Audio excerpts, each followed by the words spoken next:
Welcome back to my YouTube channel. ನನ್ನ YouTube channel name ಬಂದು family cart ಅಂತ ಹೇಳಿ.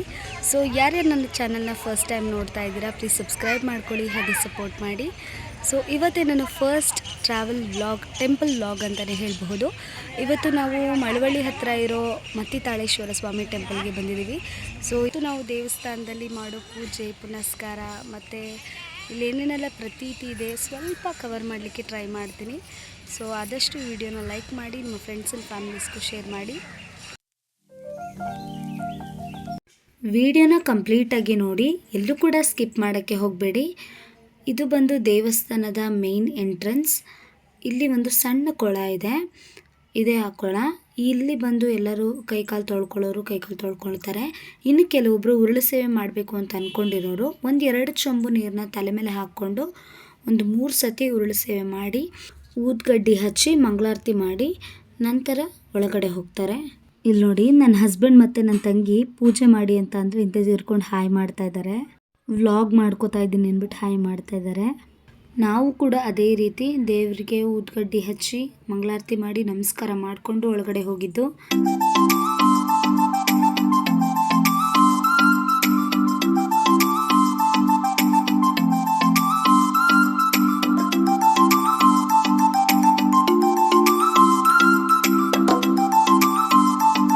ಈಗ ನೋಡಿ ಫ್ರೆಂಡ್ಸ್, ನಮ್ಮ ಮನೆಯವರ ಪದ್ಧತಿ ನೋಡಿ ಹೇಗಿರುತ್ತೆ ಹಾಗೆ.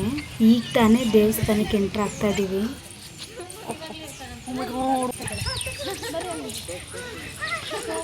ನನ್ನ ಮಗನಿಗೆ ಆಗಲೇ ಟಾಯ್ಸ್ ಮೇಲೆ ಕಣ್ಣು ಬಿದ್ದುಬಿಡ್ತು. ಕೊನೆಗೂ ಬಿಡಲೇ ಇಲ್ಲ, ತೆಗೆಸ್ಕೊಳ್ಳೋವರೆಗೂ ಬಿಡಲೇ ಇಲ್ಲ. ಒಂದು ಕಾರ್ ತೆಗೆಸ್ಕೊಂಡೆ ದೇವಸ್ಥಾನದ ಒಳಗಡೆ ಹೋಗ್ಬಿಟ್ಟಿದ್ದು. ಈಗ ದೇವಸ್ಥಾನದ ಒಳಗಡೆ ಹೋಗ್ತಾ ಇದ್ದೀವಿ. ಇದು ದೇವಸ್ಥಾನದ ಮುಂಭಾಗ ಇರೋ ಮತ್ತಿ ಮರ ಅಂತ ಹೇಳಿ. ಮೊದಲು ಸ್ನಾನ ಮಾಡಿಕೊಂಡು ದೇವಸ್ಥಾನದ ಒಳಗಡೆ ಹೋಗಬೇಕು. ಇದು ದೇವರ ಕೊಳ ಅಂತ ಹೇಳಿ. ಯಾರಿಗಾದರೂ ನಾಗರ ಆಗಿದ್ರೆ ಅಥವಾ ಎಂಥದ್ದೇ ಒಂದು ಚರ್ಮ ರೋಗ ಅಥವಾ ಸರ್ಪದೋಷ ಇದ್ದರೆ ಈ ಕೊಳದಲ್ಲಿ ಬಂದು ಒಂದು ಸತಿ ಸ್ನಾನ ಮಾಡೋದ್ರಿಂದ ಅದು ಎಂಥದ್ದೇ ಚರ್ಮ ರೋಗ ಇರಲಿ ಅಥವಾ ನಾಗರ ಆಗಿರಲಿ ಕಡಿಮೆ ಆಗುತ್ತೆ ಅನ್ನೋದು ಆಗಿನ ಕಾಲದಿಂದಲೂ ಒಂದು ಪ್ರತೀತಿ ಇದೆ. ಹಾಗೆ ನಡ್ಕೊಂಡು ಬರ್ತಾ ಇದ್ದೇನು ಕೂಡ. ನೋಡಿ ಫ್ರೆಂಡ್ಸ್, ಇದೇ ಮತ್ತಿ ಮರ ಅಂತ. ಮತ್ತಿತಾಳೇಶ್ವರ ಸ್ವಾಮಿ ದೇವಸ್ಥಾನ ಇದೆ, ಬನ್ನಿ ಕರ್ಕೊಂಡು ಹೋಗ್ತೀನಿ. ನಮ್ಮ ಜೊತೆ ನಿಮಗೂ ಕೂಡ ದೇವ್ರ ದರ್ಶನ ಆಗಲಿ. ಇವಾಗ ದೇವಸ್ಥಾನಕ್ಕೆ ಎಂಟ್ರ್ ಆಗ್ತಾ ಇದ್ದೀವಿ. ಸ್ವಲ್ಪ ಗಂಟೆಗಳ ಸದ್ದು ಕೇಳುತ್ತೆ, ಪ್ಲೀಸ್ ಇಗ್ನೋರ್ ಮಾಡಿ. ಯಾಕಂದರೆ ನಾನು ಮೈಕ್ ತೊಗೊಂಡೋಗಿರಲಿಲ್ಲ, ಬೆಳಗ್ಗೆ ಅಷ್ಟೊತ್ತಿಗೆ ಹೋಗಿದ್ರಿಂದ ಮೈಕ್ ಮಿಸ್ ಆಗಿ ಮರ್ತುಬಿಟ್ಟು ಹೋಗಿದ್ದೆ.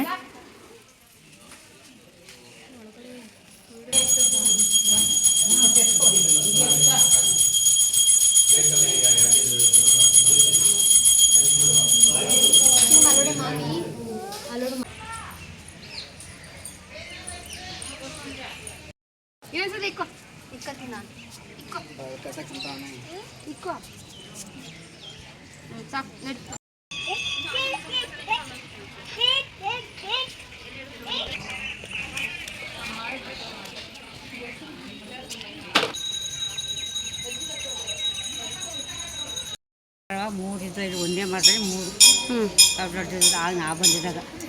ಈಗ ಇಲ್ಲ ಕಟ್ಟಾಕ್ಬಿಟ್ಟಾರೆ ಮಾಡೋದು. ಅವಾಗ ನೀವು ಬಂದಿದ್ದ ದೇವಸ್ಥಾನಕ್ಕೂ ಇವಾಗ ಏನು ವ್ಯತ್ಯಾಸ? ಅವಾಗ ಅಂದರೆ ಅವಾಗ ಹಿಂಗೆ ಇದ್ದಿದ್ದು. ಅಂದರೆ ಅಲ್ಲಿ ಉತ್ತಾ ಇತ್ತು, ಎಲ್ಲಿ ಅಲ್ಲಿ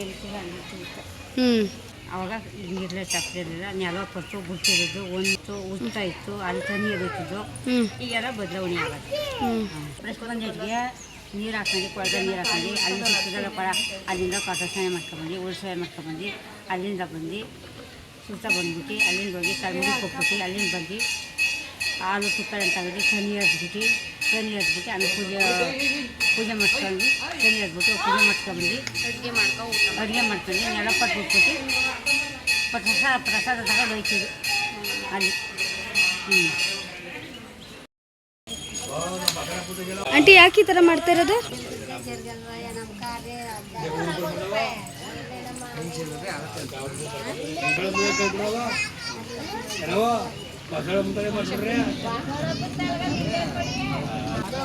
ಹಾಯ್ ಮಾಡಿ.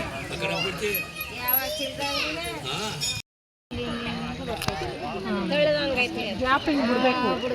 ಗ್ಯಾಪ್ ಬಿಡುತ್ತೆ. ಯಾಕೆ ಹಿಂಗೆ ಇಟ್ಕೊಂತಾಳೆ ಅವ್ರು ಹಂಗೆ ಹೋಗ್ತಾರೆ.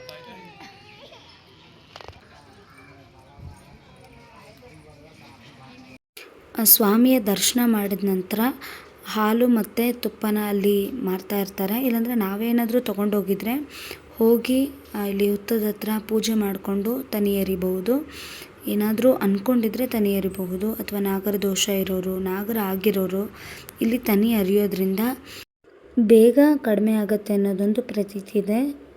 ಇಲ್ಲಿ ತನಿ ಎಲ್ಲ ಅರಿದ್ಮೇಲೆ ದೇವಸ್ಥಾನದಲ್ಲಿ ಹುತ್ತದ ಪ್ರಸಾದ ಮತ್ತು ಮತ್ತಿ ಮರದ ಚಕ್ಕೆ ಪುಡಿನ ಕೊಡ್ತಾರೆ. ಅದನ್ನು ಕೊಬ್ಬರಿ ಎಣ್ಣೆ ಜೊತೆಗೆ ಮಿಕ್ಸ್ ಮಾಡಿ ಮನೇಲೇ ಬಳಸೋದ್ರಿಂದ ಆದಷ್ಟು ಬೇಗ ನಾಗರ ಕಡಿಮೆ ಆಗುತ್ತೆ ಅನ್ನೋದಿದೆ. ಜೊತೆಗೆ ನಮ್ಮ ತಂದೆಯವ್ರಿಗೂ ಹಾಗೆ ಆಗಿತ್ತು. ಇವಾಗ ಎಲ್ಲ ಕಡಿಮೆ ಆಗ್ತಾ ಇದೆ.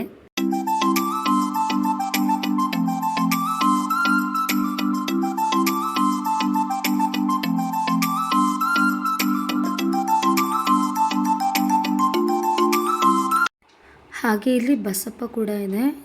ತುಂಬ ಜನ ಅವ್ರು ಏನು ಅಂದ್ಕೊಂಡಿದ್ದಾರೆ ಅದನ್ನು ಅಂದ್ಕೊಂಡು ಅಲ್ಲಿ ಕೂತ್ಕೊಂಡ್ರೆ ಬಲಗಡೆ ಪಾದ ಕೊಟ್ಟರೆ ಆಗತ್ತೆ ಅಂತ ಎಡಗಡೆ ಪಾದ ಕೊಟ್ಟರೆ ಸ್ವಲ್ಪ ತಡ ಆಗುತ್ತೆ ಅನ್ನೋದಿದೆ. ಸೊ ಹಾಗೆ ತುಂಬ ಜನ ಕೇಳ್ತಾಯಿದ್ರು, ಒಂದು ವಿಡಿಯೋ ಮಾಡಿಕೊಂಡೆ. ನೋಡಿ ಹಾಗೆ ಹೇಗೆ ಪಾದ ಕೊಡುತ್ತೆ ದೇವರು ಅಂತ ನಮ್ಮ ಅಜ್ಜಿ ಕೂತ್ಕೊಂಡು ಕೇಳ್ತಾ ಇದ್ದಾರೆ. ಏನು ಅಂದ್ಕೊಂಡಿದ್ದಾರೋ ಗೊತ್ತಿಲ್ಲ. ಒಳ್ಳೆಯದೇ ಅಂದ್ಕೊಂಡಿರ್ತಾರೆ ಖಂಡಿತ. ಮಕ್ಕಳು ಮೊಮ್ಮಕ್ಕಳು ಎಲ್ಲರೂ ಚೆನ್ನಾಗಿರಲಿ ಅಂತ ಬಲಗಡೆ ಪಾದ ಕೊಡ್ತು. ನೀವು ನೋಡ್ತಾ ಇರ್ಬೋದು ಇಲ್ಲಿ ಎಷ್ಟೊಂದು ಜನ ಬಂದು ಅಡುಗೆ ಮಾಡಿ ಸೌದೆ ಎಲೆಯಲ್ಲಿ ಊಟ ಮಾಡಿಕೊಂಡು ಹೋಗ್ತಾರೆ. ಈ ದೇವಸ್ಥಾನ ಡೈಲಿ ಓಪನ್ ಇರೋದಿಲ್ಲ. ಗುರುವಾರ ಮತ್ತು ಭಾನುವಾರ 2 ದಿನ ಓಪನ್ ಇರೋದು. ಮತ್ತು ಇಲ್ಲಿ ಸಂಜೆ 6 ಗಂಟೆ ಮೇಲೆ ಯಾರಿಗೂ ಪ್ರವೇಶ ಇಲ್ಲ. ಯಾಕೆ ಅನ್ನೋದಾದರೆ ಸ್ವಾಮಿ ಇಲ್ಲಿ ಸಂಜೆ ಆದಮೇಲೆ ಪ್ರವೇಶ ಮಾಡ್ತಾರೆ. ಅಂದರೆ ಎಷ್ಟು ಜನ ಬಂದು ದರ್ಶನ ಮಾಡಿಕೊಂಡು ಪ್ರಸಾದ ಮಾಡಿ ಹೋಗಿದ್ದಾರೆ ಅನ್ನೋದೊಂದು ನೋಡ್ತಾರೆ ಅನ್ನೋದೊಂದು ಪ್ರತೀತಿ ಇದೆ. ನೀವು ನೋಡ್ತಾ ಇರ್ಬೋದು, ನಾವು ಇವಾಗ ಪೂಜೆ ಎಲ್ಲ ಮುಗಿಸ್ಕೊಂಡು ಬಂದು ಪ್ರಸಾದ ಮಾಡ್ತಾಯಿದ್ದೀವಿ. ನಾವು ಇಲ್ಲಿ ಫ್ಯಾಮಿಲಿ ಜೊತೆಗೆ ನಮ್ಮ ಅಕ್ಕಪಕ್ಕದ ಮನೆಯವರು ಕೂಡ ಬಂದಿದ್ದರು. ಅವರು ಕೂಡ ಪಾಪ ನಮಗೆ ಅಡುಗೆ ಮಾಡೋದಕ್ಕೆ ಹೆಲ್ಪ್ ಮಾಡ್ತಾಯಿದ್ರು. ಹಾಗಾಗಿ ಸುಮ್ಮನೆ ಒಂದು ವಿಡಿಯೋ ಕ್ಯಾಪ್ಚರ್ ಮಾಡಿದೆ, ಯೂಟ್ಯೂಬ್ಗೆ ಹಾಕ್ತೀನಿ ಅಂತ ಹೇಳಿ.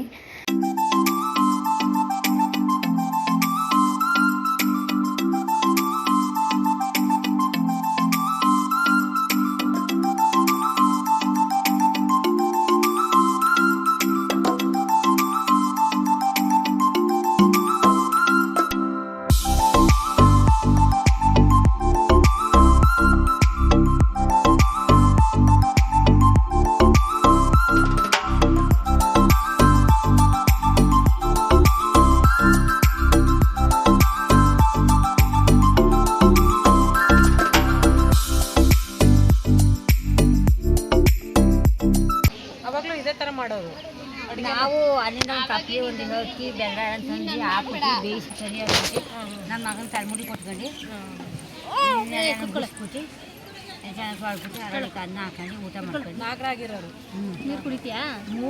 ಮೂರಾಗೋಗಿರೋ ಗೋಬಿ ಹಿಂಗೆ ತಲ್ಕೋಬೆ ಥರ. ಈಗ ಅಪ್ಪಂಗೆ ಹಂಗೆ ಆಗಿರೋದು. ತಲ್ಕೋಬೆ ಆಯ್ತದಲ್ಲ ಹಂಗೆ 3 ಅಲ್ಲಿತ್ತು ತೆಂಗಿನ ಮರ. ಆ ಒಳಗಡೆ ಐತಲ್ಲ ಅಲ್ಲಿದ್ದು ಒಂದೇ ಮಾತ್ರ 3 ತೆಂಗಿನ ಮರ. ಒಳಗಡೆ 3 ಒಂದೇ ಬೇರು 3 ಒಂದು ಬರ್ತೈತೆ ನೋಡಿ. ಆಗ ಅಲ್ಲಿ ತನಿ ಅಡಿತದೆ. ನಾವು ಮಡಿ ಹಿಂಗೆ ಎಷ್ಟೆಲ್ಲ ಇರಲಿಲ್ಲ ಅವಾಗ. ಈಗೆಲ್ಲ ಆಗ ಇನ್ನೂ ಇಂಪ್ರೂವ್ ಆಯ್ತದೆ ಎಲ್ಲ. ಇಲ್ಲೋಡಿಗೆ ಹೊಡೆದೆ ಪ್ರತ್ಯೇಕ ನೋಡಿ ಫ್ರೆಂಡ್ಸ್, ಇವರೇ ನಮ್ಮದಕ್ಕೆ ಎಲ್ಲ ಅಡುಗೆ ಆದ್ಮೇಲೆ ಬಂದು ಕಡ್ಡಿ ಅಳ್ಳಾಡಿಸ್ತಾರೆ. ನೋಡಿ ನೋಡಿ, ಎಲ್ಲ ಹೆಣ್ಮಕ್ಳು ಹಿಂಗೆ ಕಲ್ತ್ಬಿಡ್ಬೇಕು, ಬುದ್ಧಿಲ್ಲ. ದಯವಿಟ್ಟು ಯಾರು ಕಲಿಬೇಡಿ ಹಿಂಗೆ. ನೋಡಿ ಫ್ರೆಂಡ್ಸ್, ಅಡುಗೆ ಆದ ನಂತರ ನೈವೇದ್ಯ ತಂದು ಇಲ್ಲಿ ಇಡ್ತಾರೆ. ನಂತರ ಸೇವಿಸ್ತಾರೆ ಪ್ರಸಾದನ. ನಾವು ಮೊದಲು ನೆಲೊಪ್ಪತ್ತು ಬಿಟ್ಟು ಆಮೇಲೆ ಪ್ರಸಾದನ ಸ್ವೀಕರಿಸ್ತಾ ಇರೋದು ನೋಡ್ತಾ ಇರ್ಬೋದು. ಹಾಯ್ ಫ್ರೆಂಡ್ಸ್, ಇದು ಮತ್ತಿ ಕಲೇಶ್ವರ ದೇವಸ್ಥಾನದ ಸನ್ನಿಧಿಗಳಿರೋ ಪ್ಲೇಸಸ್. ಇದು ಆಲದ ಮರ. ಇದು ಕೆಳಗಡೆ ಊಟ ಮಾಡಿಕೊಂಡು ಬಂದು ಅವರು ಅಡಿಕೆನ ನೀರು ಇರಿಸ್ಕೊಂಡು ಅಲ್ಲಿ ಪಕ್ಕದಲ್ಲಿ ಮತ್ತು ಅಲ್ಲಿ ಎಲ್ಲೆಲ್ಲಿ ಖಾಲಿ ಜಾಗ ಇದೆಯೋ ಅಲ್ಲೇ ಅಷ್ಟು ಜಾಗವನ್ನು ಫಿಲ್ಲಪ್ ಮಾಡಿಕೊಂಡು ಊಟ ಮಾಡ್ಕೊಂಡು ತುಂಬ ತೃಪ್ತಿಯಿಂದ ಆರಾಮಾಗಿ ನೆಮ್ಮದಿಯಾಗಿ ಹೋಗ್ತಾರೆ. ಏನು ವಿಶೇಷತೆ ಏನು ಅಂದರೆ ನಾಗರ ದೋಷ ಇದ್ದರೆ, ನಾಗರ ಆಗಿದ್ದರೆ, ಏನೇ ಸರ್ಪದೋಷಗಳಿದ್ರೂ ಪರಿಹಾರ ಆಗುತ್ತೆ. ಇದೇ ಕೋಳದಲ್ಲಿ ಬಂದು ನಿಂದು ಹೋಗಿ ಭಕ್ತಿಯಿಂದ ಪೂರ್ವಕವಾಗಿ ಅಡುಗೆ ಇಟ್ಟಾಗ ಚೆನ್ನಾಗಿ ಬಂದರೆ ಅದು ಫಲಿಸಿದೆ ಅಂತ ಅರ್ಥ. ಅದಾಗಿದೆ ಅಂದರೆ ನಮಗೆ ಎಲ್ಲ ಒಳ್ಳೆಯದಾಗುತ್ತೆ ಅಂತ ಅರ್ಥ. ಹಾಗಾಗಿ ಬಂದು ಎಲ್ಲ ಊಟ ಮಾಡಿಕೊಂಡು ತಿನ್ಕೊಂಡು ಪ್ರತಿಯೊಬ್ಬರು ಒಂದು ಸಂಪ್ರದಾಯ ಅದು ಇದೆ. ಆ ಒಂದು ಪ್ರತಿಯೊಬ್ಬರಿಗೂ ಒಂದು ನಂಬಿಕೆ ಇದೆ. ಈ ದೇವಸ್ಥಾನ ಕೂಡ ತುಂಬ ದೇವಸ್ಥಾನಗಳಿದೆ. ಎಲ್ಲರೂ ಬನ್ನಿ, ವಿಸಿಟ್ ಮಾಡಿ, ನಿಮ್ಮ ಕೋರಿಕೆನ ಸಲ್ಲಿಕೆನ ಹಾರೈಸಿ ಊಟ ಮಾಡ್ಕೊಂಡು ಹೋಗಿ. ನಿಮ್ಗೆ ಹೇಗೆ ಅನ್ನಿಸ್ತೆ ಅಂತ ನೆಕ್ಸ್ಟ್ ಟೈಮ್ ನಮಗೂ ತಿಳಿಸಿ. ನಿಮ್ಗೆ ಹೇಗೆ ಅನಿಸ್ತಾ ಇದೆ ಇವಾಗ ನಾವು ಈ ದೇವಸ್ಥಾನಕ್ಕೆ ಬಂದಿರೋದು? ನಾವು ಊಟ ಮಾಡ್ಕೊಂಡೆಲ್ಲ ತಿನ್ಕೊಂಡು ಹೋಗ್ತಾ ಇದ್ದೀವಿ. ಹೆಂಗೆ ಅನಿಸ್ತಾ ಇದೆ? ತುಂಬ ಹೋಟೆಲ್ಸ್ಗಳು ಅದು ಇದು ರೆಸಾರ್ಟ್ಸ್ ಅಂತ ತುಂಬ ಬೇಜಾರಾಗಿತ್ತು. ಈ ಥರ ಒಂದು ಸನ್ನಿಧಿ ಬಂದು ಊಟ ಮಾಡ್ಕೊಂಡು ಹೋಗೋದು ಅಂತ ತುಂಬ ಖುಷಿ ಕೊಡ್ತಾಯಿದೆ. ಫ್ಯಾಮಿಲಿ ಜೊತೆ ಟೈಮ್ ಸ್ಪೆಂಡ್ ಮಾಡ್ತಾಯಿದ್ದೀವಿ. ಅದರಲ್ಲೂ ಕೂಡ ನಮ್ಮ ಫ್ಯಾಮಿಲಿ ಮೆಂಬರ್ಸ್ ಜೊತೆ ಇದೀವಿ ಅಂತ ಖುಷಿ. ಫ್ರೆಂಡ್ಸ್, ನಮಗೂ ತುಂಬಾ ಖುಷಿ ಆಗ್ತಾಯಿದೆ. ಸೊ ಇದೇನು ಫಸ್ಟ್ ಟೈಮಲ್ಲ ನಾವು ಈ ದೇವಸ್ಥಾನಕ್ಕೆ ಬರ್ತಾ ಇರೋದು, ಒಂದು 3rd or 4th ಟೈಮ್ ಅಂತ ಹೇಳ್ಬೋದು. ತುಂಬ ಖುಷಿಯಾಗುತ್ತೆ. ಏನಂದರೆ ದೇವ್ರ ಪೂಜೆ ಜೊತೆಗೆ ಫ್ಯಾಮಿಲಿ ಟೈಮ್ ಕೂಡ ಸ್ಪೆಂಡ್ ಮಾಡ್ದಂಗೆ ಆಗುತ್ತೆ. ಫ್ಯಾಮಿಲಿ ಎಲ್ಲ ಜೊತೆ ಕೂತ್ಕೊಂಡು ಊಟ ಮಾಡಿದಾಗುತ್ತೆ. ಸೊ ನಾವು ಎಷ್ಟೇ ಹೋಟ್ಲಲ್ಲಿ ತಿನ್ಬೋದು, ಎಂಥ ದೊಡ್ಡ 5 ಸ್ಟಾರ್ ಹೋಟ್ಲಲ್ಲೇ ತಿನ್ಬೋದು, ಎಷ್ಟೇ ಕಾಸ್ಟ್ಲಿ ಊಟ ಮಾಡ್ಬೋದು. ಆದರೆ ಫ್ಯಾಮಿಲಿ ಜೊತೆ ಟೈಮ್ ಸ್ಪೆಂಡ್ ಮಾಡಿಕೊಂಡು ಇಂಥ ದೇವ್ರ ಸನ್ನಿಧಿಯಲ್ಲಿ ಎಲ್ಲರೂ ಒಟ್ಟಿಗೆ ಕೂತ್ಕೊಂಡು ಊಟ ಮಾಡೋದಿದೆಯಲ್ಲ, ಅದು ಎಷ್ಟೇ ಕೋಟಿ ಕೊಟ್ಟರು ಸಮ ಅಲ್ಲ ಅಂತ ಹೇಳ್ಬೋದು. ಸೊ ನಮಗೂ ಕೂಡ ತುಂಬ ಖುಷಿ ಆಯಿತು. ಸೊ ಈ ವ್ಲಾಗ್ನ ಅಪ್ಡೇಟ್ ಮಾಡ್ತೀನಿ, ಎಲ್ಲರೂ ನೋಡಿ ಅಂತ ಕೇಳ್ಕೊಳ್ತೀನಿ. ಸೊ ಆದಷ್ಟು ಲೈಕ್ಸ್ ಮಾಡಿ, ಕಮೆಂಟ್ ಕೂಡ ಮಾಡಿ, ನೆಕ್ಸ್ಟ್ ನಾವು ಯಾವ ಥರ ವೀಡಿಯೋಸ್ ಮಾಡಬೇಕು ಅಂತ ಹೇಳಿ. ಈ ವ್ಲಾಗ್ನ ಇಲ್ಲಿಗೆ ಎಂಡ್ ಮಾಡ್ತಾ ಇದ್ದೀನಿ. Thanks for watching. ಬಾಯ್.